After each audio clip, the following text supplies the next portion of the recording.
Hi food lovers, welcome to Dakshit kitchen. ఈరోజు మనం sweet shop స్టైల్లో సాఫ్ట్గా తింటుంటే ఇంకా తినాలనిపించేలా ఉండే రసమలైని ఎలాంటి ఫుడ్ కలర్స్ లేకుండా చాలా హెల్తీగా మన ఇంట్లోనే ఎలా చేసుకోవచ్చో చూద్దాం రండి.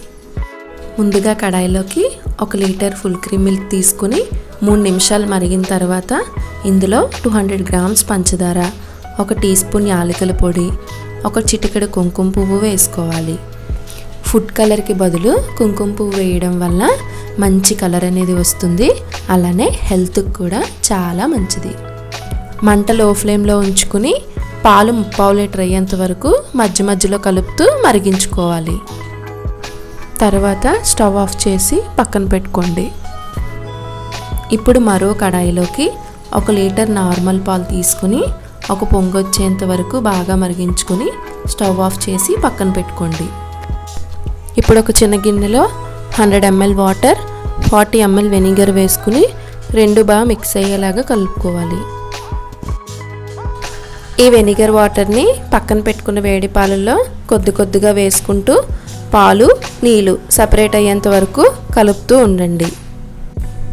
మీ దగ్గర వెనిగర్ లేనట్టయితే నిమ్మరసాన్ని 100 ml వాటర్లో 3 టీ స్పూన్స్ వేసుకుని వాడుకోవచ్చు.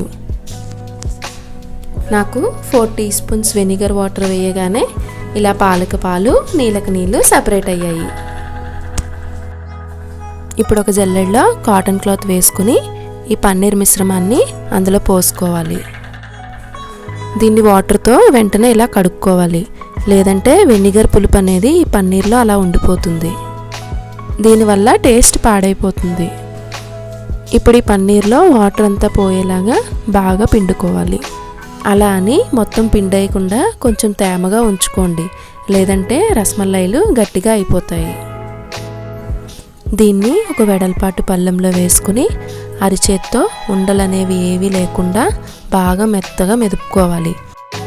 మీరెంత మెత్తగా మెదిపితే రసమలైలు అంత సాఫ్ట్గా స్పంజీగా వస్తాయి.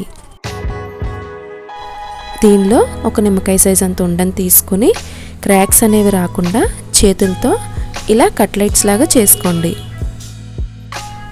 ఒకవేళ ముద్ద మరీ అంటుకున్నట్టు అనిపిస్తే కొద్దిగా చేతికి నెయ్యి రాసుకుని చేసుకోండి. ఇప్పుడు ఒక కడాయిలో 1/2 లీటర్ నీళ్ళు తీసుకుని అందులో 250 గ్రామ్స్ పంచదార, 1/2 టీ స్పూన్ యాలకుల పొడి వేసుకుని పంచదార బాగా కరిగేలాగా 5 నిమిషాలు హై ఫ్లేమ్లో మరిగించుకోండి. ఇప్పుడు రసమలైల్ని ఒకదానికొకటి అంటుకోకుండా నెమ్మదిగా వేసుకోండి. దీనికోసం కొద్దిగా వెడల్పుగా ఉండే కడాయిని వాడుకోండి, అప్పుడు రసమలైలు ఫ్రీగా ఉడుకుతాయి. ఇప్పుడు మూత పెట్టుకొని హై ఫ్లేమ్లో 10 నిమిషాలు బాగా కుక్ చేసుకోండి. ఇప్పుడు మూత తీసుకుని నెమ్మదిగా తిప్పుకుంటూ రెండో వైపు కూడా మరో 5 నిమిషాలు కుక్ చేసుకోవాలి. ఇప్పుడు స్టవ్ ఆఫ్ చేసుకుని పక్కన పెట్టుకోవాలి.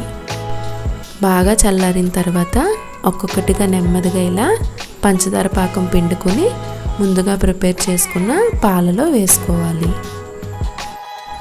పంచదార పాకం మొత్తం తీయకపోతే రసమలైలు పాలను సరిగ్గా పీల్చుకోవు.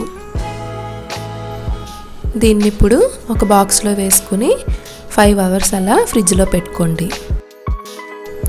ఇప్పుడు వీటిని ఫ్రిడ్జ్ నుంచి తీసుకుని చల్లచల్లగా ఏదైనా బౌల్లో వేసుకుని పైన బాదం పప్పుతో గార్నిషింగ్ చేసుకుని తింటే చాలా చాలా బాగుంటాయి. మీరు కూడా నేను చెప్పిన ఇదే కొలతలతో చేస్తే ఇలా సాఫ్ట్గా స్వీట్ షాప్లో చేసినట్టుగానే ఖచ్చితంగా వస్తాయి. ఈ వీడియో మీకు నచ్చినట్లయితే లైక్ చేసి షేర్ చేయండి, అలాగే సబ్స్క్రైబ్ చేయడం మర్చిపోకండి. Thanks for watching.